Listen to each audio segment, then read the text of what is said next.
Hello, magandang araw po sa inyong lahat. Welcome to our channel. I'm Glenda, and sa channel po na to, pinag-uusapan natin ng iba't ibang tips and strategies tungkol sa cancer treatment, life during cancer treatment, at marami pa pong in-between. Okay? Sa araw na to, pag-uusapan naman natin ang 15 signs or symptoms ng cancer na hindi obvious or hindi halata kaya pwedeng ma-overlook. Okay? Alam niyo naman po, pagdating sa cancer, early detection is still our protection. So, ito mga pag-uusapan natin ay mga signs na medyo tingnan-tingnan na rin natin. Hindi po lahat ng signs na to ibig sabihin automatic agad cancer. Yung iba rito, benign naman or yung mga usual na karamdaman lang, pero magandang aware tayo sa mga pagbabago sa katawan natin na lalo na yung tumatagal na ng mga 2 linggo. Okay, yung mga bukol na hindi matanggal-tanggal, hindi na nagre-respond sa over-the-counter medicines. Yung mga ganun pong pagkakataon, kailangan talaga natin na magpakonsulta sa ating mga doktor. Okay? Sige. Simulan muna natin sa ilang mga datos. Sa Pilipinas po, ikatlo ang cancer sa pinakamatinding sakit. Okay? Nangunguna pa rin ang heart disease. Ikalawa po ang mga tinatawag na cerebrovascular disease. So, ito yung mga stroke, yung mga aneurysm, at ikatlo ang cancer. Pinakamarami pa rin ang cases ng lung cancer, pero pagdating sa mga babae ay breast cancer. Okay? And sinasabi, sa 2023 still, 96 ang nakatao or 96 na mga kababayan natin ang pumapanaw dahil sa cancer. Okay? So, muli pinapaalala ko pagdating sa cancer, early detection is our protection. At ang goal po ng video na ito ay hindi para takutin tayo, kundi alamin lang yung mga it's not for self-diagnosis, it's only for self-monitoring. Para makita natin yung mga senyalis na, teka, parang tumatagal na to . And this is very real to me kasi po, nung na-diagnose ako the first time, stage 3C agad dahil may mga senyalis na pala na in-ignore ko.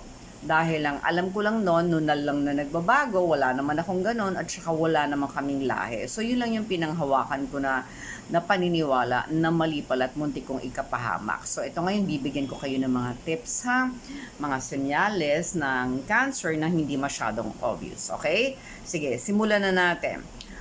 Number 1, 15 to. Okay? Number 1, unexplained weight loss. Pumapayat ka, 10 pounds or more. Nangyari to sa akin, hindi ko napapansin. From 100 pounds, naging na siyang, hindi ko napansin, naging 94 pala. Ang pansin ko lang nun sa picture ko, nag-speak ako sa Malacanang, ang payat ko. Yun pala meron na hindi ko napapansin. Okay, pwede rin walang gana kumain. Pero minsan, nagkakataon na pumapayat kahit na nakakakain naman kasi may mga certain cancers na piniprevent niya ang katawan na ma-absorb ang mga nutrients na kinakain natin. Okay. Ang unexplained weight loss ay pwedeng senyales ng esophageal, lung, or stomach cancers. Okay. Pag ganito, magpakita na sa doktor. Alright? Okay. Number 2, recurrent fever or night sweats. Biglang tataas yung lagnat mo. Usually, senyales ng trangkaso or minsan nga nako-COVID. Okay, pero may mga pagkakataon hindi talaga gumagaling. Ilang weeks na or sunod-sunod na gabi. Tapos, accompanied by parang mga sakit sa katawan or night sweats. Not sakit sa katawan, pero night sweats. Parang ano nangyayari? Pag ganon, kailangan na tayong magpa-check up. Okay, lalo na kung napapatagal na. So, yung number 2 natin ay recurrent fever, lagnat na pabalik-balik, at meron pang kasamang night sweats. Ito yung parang nagpapawis ka, parang nagme-menopause. Okay, babantayan yun lang kasi minsan pagka yung mga postmenopausal ng mga kapatid natin, diba may mga ganun, parang ang init ng katawan, hot flushes or hot flashes, pareho lang yun. Mainit, pero pag nag-thermometer, normal naman, walang lagnat. Ito kapag nag-thermometer ka, merong lagnat ayun. Tapos sunod-sunod na gabi. Okay? Na-realize ko lang nga pala, wala pala akong thermometer na maayos dito sa bahay. Nagka-COVID ako recently. Tabnaga na po ang thermometer, wala. Okay. Yan, sige. So, bumili na kayo ng thermometer. Okay, next. New or unexplained pain. O parang may sakit ka ng katawan. Hindi na nagre-respond sa regular treatment. Okay, ano ba itong mga pain na to? Pain sa tiyan, Tapos, swelling or feeling of heaviness in the scrotum. Okay? Posibleng ito ay sign ng prostate, bladder, testicular, or penile cancer. Okay? Ito ang penile cancer, na-encounter ko lang to when I did a webinar before. Inaral ko ang daming klase ng cancer in the Philippines, 35 to 36. May penile cancer, okay? So, unusual pain naman sa breasts, pwede itong breast cancer, okay, sa mga kababaihan. At kalalakihan din, unusual pain sa breast. Ito, isa yan sa symptoms na hindi ko pinapansin dito sa cleavage ko, oh. Ang sakit, hindi ko pinapansin. 'Di ba? Yung pala, meron na. Meron ng something. Okay? So, wag i-ignore kung meron tayo mga pain ang tagal-tagal na. Alright? Number 4, persistent heartburn or indigestion. Hindi ka naman lagi nag-heartburn, yung parang ang sakit ng dibdib. Okay? Hindi ka naman, pero ngayon parang napapadalas at sunod-sunod na gabi na yata. Okay? Hindi nawawala. Pwede itong signs ng digestive system, ng cancer sa digestive system o yung related sa digestive system katulad ng colorectal or stomach cancer. Again, ito ay heartburn or indigestion. Okay? Number 4 yan. Number 5, bloating or persistent stomach or abdominal pain or nausea. Ayan. So, ito yung parang feeling mo, konti pa lang kinain mo, parang busog na busog ka na kagad. Parang bakit ganun? Okay? Yung pala meron ng diferensya, meron namang something. Kaya nasusuka.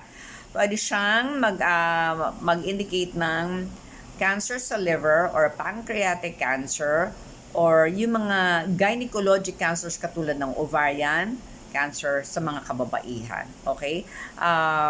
Meron ako dito, ayun o, liver cancer, pancreatic, o, yun nga. So, ang mga senyalis nito ay bloating, persistent stomach or abdominal pain, or nausea. Sumasakitan tiyan, nasusuka, or bloating. 20 pa lang kinakain mo, feeling mo busog ka na kagad. Number 6, mouth sores that won't heal, hindi gumaling-galing. Sa akin naman, nagkaroon ako ng mouth sore nung nagkikimo na. Pero iba yung mouth sore na hindi gumagaling, hindi ka naman nakakimo. Ipa-check na, ha? Kasi yung mga mouth sore ay posibleng simptomas siya ng oral cancer. Pero alam nyo ba, merong mga precancerous sores. Ibig sabihin, hindi pa yan cancer. Pero kapag in-ignore yan, mapupunta sa cancer. Ang tawag doon ay leukoplakia. Okay, kaya mabuting ipa-check. Hindi gumaling-galing na mouth sore. Okay? Pwedeng, bantayan nyo na dito sa paligid ng bibig, ganyan-ganyan, or sa loob. Okay? Number 7, changes in the urinary or bowel habits. So, ito medyo complicated to. Yung bowel movement muna. So, nagda-diarrhea ka, nag-LBM, or constipated for several weeks. Okay, yun muna ha. Yung mga ganon, pwedeng sintomas siya ng Crohn's disease. I-define ko, Crohn's disease. Ang Crohn's disease ay isang uri ng inflammatory bowel disease or IBD. Nagkakaroon siya ng pamamaga sa digestive tract. Kaya, ang resulta niya ay sakit ng tiyan, pag-LBM, fatigue, at weight loss. So, kasi nga, hindi ka nakakakain. Yung parang, ang tawag mo dito, ang dami mong natatanggal sa katao. Parang, di ba? Lahat na ng kinain mo, nawala na kasi nagda-diarrhea ka, okay? Nagkakaroon din ng malnutrition. Next, ang mga simptomas ng ganito, changes in the bowel habits, ay pwedeng sign ng colon cancer or stomach cancer. Meron akong nakausap dati na taxi driver. Sabi niya, hindi ko alam, papunta yata ako ng SSS noon. Sabi niya, ma'am, nagkaroon daw siya ng colon cancer dati. Buti daw pinagamot siya ng amo niya, yung operator ng taxi. Sabi ko, ano naramdaman mo? Naku, ma'am, yung dumi ko nun, gapansit na lang. Una muna daw galapis, tapos gapansit na lang. Sabi ko, talaga ba? Okay. So, ganun yung mga senyalis na ganun. Alright? So, yung bowel movement. Pero, mga kapatid na cancer patients, di ba, minsan pag nakakimo tayo, constipated, usually, nagbibigay ang doktor ng gamot. Magtanong po kayo kung anong dapat gawin. Pag nakakimo, noon nakakimo ako 3 days. Bibigyan, tapos stop ka na. Okay, kasi babalik sa normal. Ngayon, pag tuloy-tuloy pa rin yung constipation, i-check nyo na sa doctor. Alright? Kasi sa akin nung naaalala ko, 3 days ba na. Tapos, sasakit yung tiyan mo sa madaling araw. Nasar ako kasi pinapainom paggabi. Iba naman yung pinapainom kapag may test ka the following day, kailangan malinis ang tiyan, meron kang CT scan, iba naman yung pinapainom. Pero nalaman ko recently, for those who want to give their colon sa spring cleaning, meron palang fleet enema. Nalilito ako dyan, edema. Fleet enema kit na bibili sa drugstore, 300 plus. Okay, ito naman na hindi ginagawang madalas I think every 6 months lang yan. Okay, hindi yan lagi. Pero maganda para malinis ang tiyan kasi importante para yung gut health. Pero, ibang usapan po pag constipated. Okay, pa-check na sa doktor kapag constipated, whether you are on chemo or not, especially pagka tumatagal na. Alright? Sige po. Ngayon na mapunta tayo sa urine. Ang pagbabago sa urine, okay, kunyari, napapadalas ang minsan o kaya ang hina, pwede po yung sign ng urinary tract infection or enlarged prostate or bladder cancer. Again, hindi po lahat pag may ganito kayong simptomas ay cancer. Kaya binabanggit ko rin po yung ibang mga posibilidad para wag naman po tayong magpanik agad. Okay, number 8, merong blood sa urine or stool. Anong kulay? May black, merong dark dahil nahaluan ng dugo at yung iba talaga ay red. Okay, pwede itong mag-indicate ng inflammatory bowel disease, ulcerative colitis, or cancer of the digestive system. Okay, yung blood naman sa urine pwedeng senyales ng prostate or bladder cancer. Pero, pag meron ako, nagpanik ako dati, I'm bleeding, I'm timid, Doc, ganito. Sabi niya, kumain ka ba kahapon ng ganito, ng beetroot or dragon, kumain akong dragon fruit. Siguro si doktora, si Glenn. Okay, may gano'n, nagpanik. I-check nyo kagad. Ako kasi pagka gano'n, chinecheck ko kagad anong mali kong ginawa kahapon, anong mali kong nakain kahapon. Okay, yung para kumain ako ng dragon fruit. Okay, may nagbigay yata or nakabili ko sa grocery. Okay, so pag ganun po, again, pag tumatagal na ng 2 weeks, pero alam nyo, pagka-bleeding, parang pagka-bleeding, tapos di ka naman kumain ng mga, like yung mga pulang prutas or anything na pwede mag-cause nito, parang isang beses pa lang itimbrihan mo na yung doktor. Para sabihin kanya, sasabihin niya usually, are you in pain? Kunyari, sinabi mo, yes. 1 to 10, gano? 7. Mataas yung 7. Pero pag sinabi 4, okay. Baka sabihin, observe, mga 3 days. O, ganon. So, kailangan nakatimbre na kay doktor. Kaya maganda talaga, meron tayong catch-up na doktor, no? I mean, I'm being honest. Maganda talaga may catch-up tayong doktor. Sana yung mga doktor natin, lahat, no? Sana all, pwede nating makatch up. Okay? Kaya meron tayong naka-follow tayo sa page ng ospital, pwede tayo mag-message doon, pwede tayo magtanong doon. Sa Survive Strong, yung dalawang group, okay, so ang Survive Strong, ito po yung support group ng Rizal Medical Center. Ako po yung dating founding president. Ngayon, meron dong group, pwede kang magtanong, pwede kang mag-post ng questions, maraming sasagot. Pero pwede ka, I don't remember exactly kung pwede ka mag-private message. Tapos, hindi ko lang alam ko. Alam ko mag-post lang. Mag-post pala. Pwede ka mag-post. Ang Pinky Town, ganun din. Ito yung nililid ko ngayon na support group. The Pinky Town Warriors. Pwede ka rin mag-post ng questions. Ako naman, personally, pag may mga tanong ako, like, I can ask my doctor, chat with my doctor. And other doctors sometimes. And then, yung kliniko saan ako nagpapagawa ng mga tests, neural diagnostics, nakakapag-chat din ako minsan pag may mga tanong ako sa scheduling, okay? Kaya maganda talaga merong tayong ka-chat kasi ito yung mabilis no? Para hindi nakakapanik. Okay, so number 9. Unexplained lumps or changes to the skin.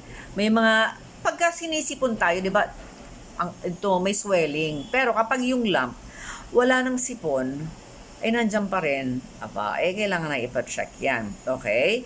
So, yung lump na hindi matanggal-tanggal, tapos na yung sakit mo, ayan, lalo na kung yung lump ay nasa testicles or nasa armpits, ayan, wala namang cause, baka pwedeng ipa-check na sa doktor kasi pwedeng yan ay sign ng genitourinary cancer katulad ng prostate, testicular, cancer in men, o kaya sa women, breast cancer, yung sa mga armpits, okay? Sa mga, di ba? Kaya pala pag nagpapacheck up ako, si Doc Tinit pati kilikilis, ano mga hinahanap ni Doc? Lang pala. Yun pala yun, kasi posibleng sign, okay? Pa-check na, by the way ha, lalo tayo mag-antabay sa mga simptomas, lalo na kung meron na talagang history ng cancer. Okay, ngayon, pwede rin abangan natin, bantayan natin, kasama pa rin sa number 9, yung mga bumps or changes in color and size or shape of new freckles or moles. May freckle ka, may mole. Mole is nunal. Nag-iba ang size, ang shape, ang color. Pa-check na yan, i-monitor na yan. Tapos, kasi pwede itong mag-indicate ng skin cancer. Alright. Nabanggit ko ba kanina kung ano yung maaring maging sa nga pala, nabanggit ko na breast cancer. Ngayon, pag meron namang changes sa color ng balat, kunyari nagdidilaw-dilaw ka, pwede itong infection or liver disease, pwede ring pancreatic cancer, or cancer na nag-spread na sa liver. Okay? So, may pancreatic cancer, cancer nag-spread sa liver, o kaya liver cancer talaga. Okay, so number 10, trouble swallowing. Again, huwag niyo pong gagamitin ito for self-diagnosis. Doktor pa rin ang titingin. Ito po ay for self-monitoring lang. Trouble swallowing, minsan nabubulunan ka, nagsastak sa lalamunan, baka naman ang dami mo talagang magsubo ng kanin, lalo pag masarap ang ulam. O huwag magpanik agad, pero ingat na baka ma-choke. Pero pagka napapadalas, na nahihirapan lumunok, pwede itong sign ng throat, lung, or stomach cancer. Okay. Number 11, yung ubo, na ang gaspang ng ubo mo hindi mawala-wala, ang tagal na. May alam ako nagsimula yung cancer niya, breast cancer sa ubo. Ako noon madalas ako ubo, hindi ko pinapansin Yun na yata yun okay? So yung ubo mo, dry cough, matagal na 2 weeks. Tapos meron ng dugo minsan. Pwede itong sign ng lung cancer, pwede ring TB. Okay? Pero alam niyo yung lung cancer na yan, medyo deceitful yan. May alam ako, nag-met sa lungs pero wala siyang symptom at all, walang ubo, ni sinok wala. Binabanggit niya ng sinok, nag-research siya, sinok nga ay isang sa mga signs. Wala siyang ganun, praise God. Okay, at gagaling yung taong yun, in Jesus name. Okay, so kapag meron kang persistent na, yung parang pirming, yung ang gaspang nalalamunan mo, yung boses mo affected, tapos yung parang breathy yung boses, parang ganon, tapos meron pang raspy, or hirap magsalita straight. Ay, nako, naranasan ko to many years ago. I think 1996 or 1998, nagkaroon ako ng tonsillectomy. May time kasi DJ ako noon. Nag-iba yung boses ko on air, parang nilipis. Ay, iniwan ko yung board work ko, umiiyak ako. Nagpa-check up na, nagpa-doktor na talaga ako kasi I think nakaschedule na ako noon for surgery. Ang sakit talaga. Tapos yun, inopera, tonsillectomy. Pero, tingnan din natin na hindi naman kasi lahat cancer. Okay? Pero maganda rin na nagpapacheck up tayo. Especially kung napapatagal. Yung ubo na yan, o yung boses natin affected na. Paano kung ang hanap buhay ay boses ng puhunan, katulad sa amin, dubbers, or radio announcer, or TV personality, or guro, teacher, o kaya leader ka ng barangay. O ay kailangan magpa-check na kasi pwedeng yun ay thyroid or throat cancer. Pwede rin namang hindi. Okay? Para lang for self-monitoring lang tayo, ha? Number 12, irregular periods or pelvic pain. Okay? Minsan, di ba, may mga PMS tayong tinatawag. PMS. Oh, thank God, wala na akong PMS. Mabanggit ko lang, noon PMS ko, grabe ang sakit. Tsaka parang sobra ako emotional. Parang lahat ng negative na isip ko. Tapos pag naglakad ako sa MRT, parang lahat ng, pati heartbeat ng mga kapatid natin na beggars, nararamdaman ko, anak ko, ang hirap sa akin ng PMS, no? Napaka-emotional. Okay? O iba naman to, meron kang irregular or abnormal vaginal bleeding, tapos menopause ka na, di ba dapat wala nang ganon? O meron kang unusual discharge then, or persistent pelvic pain or pain during sex. Tapos, pagka gano'n ng mga nararamdaman nyo, dapat na magpa-check sa doktor. Okay? Pwede itong sign na, ang tawag dito sa grupong to, gynecologic cancers katulad ng cervical, uterine, vaginal, or ovarian cancer. Okay? Alright. Number 13 na tayo, mga kapatid. Persistent headache. Hindi gumaling-galing, hindi na makuha ng over-the-counter medicine. 2 weeks na, ay kailangan magpa-check ng doktor. Nangyari to sa akin before sakit ng ulo. Tapos, ang bad trip kasi, nung araw na i-check ako ng neurosurgeon, yun din yung ano ko, parang sonogram ko. So, parang balik-balik ako doon sa cancer center, tapos babalik ako doon sa ano, ay, nandyan na yung neuro, ikaw na, takbo kagad ako. Nakaano na yata ako nung naka-lab gown na. Nagpalit lang yata ako, nag-blouse lang yata ako. Ay, hindi na yata, tumakbo na ako. Tapos, sabi nung doktora, tines niya yung mga vitals, yung reflexes ko, ang bilis. Ang ganda ng balanse ko. Sabi niya, ang ganda wala talaga pero dahil may history ka ng CA, kailangan nating magpa-MRI. Nagpa-MRI ako, nakakatakot. Diyos ko, Panginoon ko. Mag-isa lang ako, tapos binabasa ko yung result, nagmakaawa na ako, ibigay sa akin yung result. 2 days before my birthday kasi mukhang sasakto pa sa birthday ko. Ayoko naman magbasa ng resulta at magpunta ng ospital on my birthday. Awa ng Panginoon. Pero alam mo, nakakashock pa rin, nakakatakot pa rin magbabasa ka ng MRI tapos mag-isa. So, parang bato na yung luhang lalabas sa'yo. Sobrang nakakatakot. Awa ng Panginoon, hindi. Yun po ay stress headache. Pinainom ako ng gamot, nawala agad. Okay? Pwedeng hindi, yun, cancer yun. Pero pag tumatagal na, okay, pwede na magpa-check sa doktor. Especially pag lumalabo ang mata, nag-iiba ang pandinig, tapos bumabagsak na yung muka, tapos meron ng seizure or other neurological symptoms kasi pwede yung brain tumor or brain cancer. Hindi lahat hindi po lahat. Okay. Next, excessive bruising, hindi ka naman nabangga. Wala namang humampas sa'yo. Okay, wala ka namang injury. Pwedeng ito ay simptoma. Tapos lagi kang may pasa, pwede ito ay simptomas ng blood cancer. Okay, number 15, last but not the least, persistent fatigue. Nakatulog ka naman pero bumabagsak talaga yung energy level mo. Naka-relax ka naman. Okay? Di mo makuha yung energy mo. Pwede itong sign ng leukemia or lymphoma. Titingnan mo rin kung meron kang muscle weakness or confusion kasi pwede itong sign ng ibang cancer. Ibang cancer na pwede mag-impact sa hormone levels or mag-cause ng internal bleeding like colon, stomach cancer, and may contribute to persistent fatigue. Okay. Ito po yung mga senyales Babanggitin ko lang tong last part. So kapag parang lagi kang pagod kasi ako dinanas ko to nung unang na-diagnose ako. May time, buti may kasama ako, hindi ako makatawid ng Makati, hinahaltak na ako ng friend ko, at saka may time na sumasabay ako doon sa isang co-dobber ko. May time kailangan akong huminto muna sa Glorieta, kumain, tapos sinatid na ako sa MRT station. Okay, titingnan nyo rin kung may muscle weakness or confusion. Ito mga bagay na to maliliit na detalye, pero may naalala akong palabas dati na sa Law and Order, aso na baril lalaki ganyan, naging conscious na siya. Tapos, nagkamali siya ng gamit ng word. Nalito, parang confused. Ako pag ordinaryong sa hindi, baka groggy lang yan. Alam mo, Shrek nila, nagkakaroon na pala ng, ibang case naman to, internal bleeding. Sa brain, nagkakaroon na siya ng ganun. Alright? So, may mga symptoms monitor, especially, yun nga, kapag meron ng naunang symptom, na persistent katulad ng fatigue, babantayan na yung muscle weakness or confusion. Kasi pwede yun ay mga senyales ng ibang uri ng cancer na pwedeng maka-apekto sa, ulitin ko lang hormone levels or pwede mag-cause ng internal bleeding katulad ng colon at stomach cancer na pwedeng mag-contribute lalo sa fatigue. Okay mga kapatid, nabanggit ko na ang 15 mga possible symptoms ng cancer. Ngayon, kung meron kayong mga symptoms na to, ano ang dapat na gawin? I-note nyo kagad pag may naramdaman kayong ganito, kumuha na kayo ng notebook.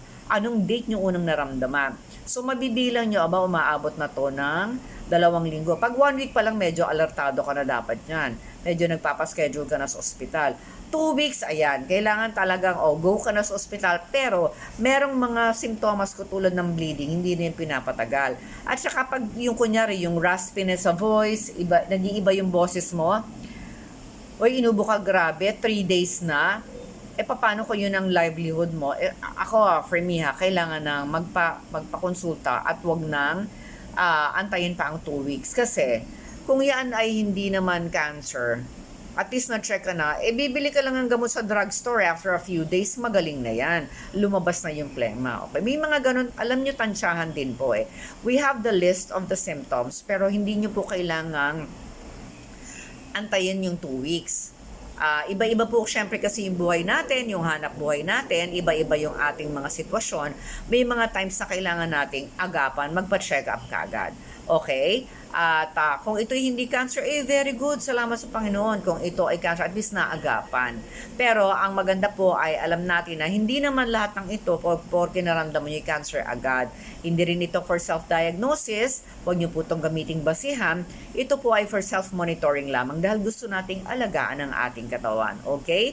Abangan nyo po, marami pa tayong mga videos na kasunod at nakapupulutan natin ang aral. At syempre, marami rin tayo mga nauna ng videos, mga tips. Malamang nasagot ko na ang tanong ninyo.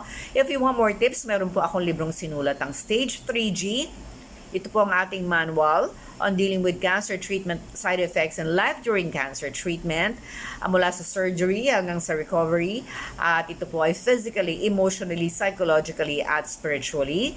Still discounted. All you have to do is go to www.thepinkytown.com. And when you buy this, meron pang 2 bonus books. Okay? Maraming salamat po. God bless you all. Stay safe. Keep on praying. And don't forget, habang may nakikinig sa panalangin, matatapos din ang dilim. Bye-bye. And don't forget to like and share and subscribe. Bye-bye po.